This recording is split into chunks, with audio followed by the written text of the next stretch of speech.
দেখুন দেখুন দেখুন কিভাবে উল্টো আসছে এর মধ্যে দিয়ে মানে আর বিশেষ করে আমাদের এই বাইকারদের নাম খারাপ করেছে এই যে যারা এখন বর্তমানে রাইড শেয়ার করে ওই গ্রামে সব কি করতো ওই ভ্যান অটো চালাতো ইজি বাইক এখন এসে ঢাকাতে এসে কোনো একটা করে বাইক কিনে নিয়ে এসে এই যে পাঠা মানে শুরু করেছে বাটা কুকুর মারে আর হচ্ছে ওই ওদের তো ওই স্বভাব তো যায়নি উনকো চালানো ওই গ্রামে যেভাবে চালাতো অটো যেভাবে চালাতো ভাবতো এটা ভাবে যে এটাও অটো হ্যাঁ এভাবে করে ওরা এরা পুরো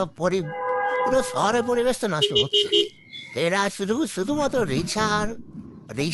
সিএনজি এটা তো দিলে হবে না এইসব বাইক দাদাও এসে এগুলো করেন যারা প্রফেশনাল তারা জীবনেও করবে না এগুলো আর যারা ওই যে গ্রামে সব ইয়ে চালাতো অটো চালাতো তারপরে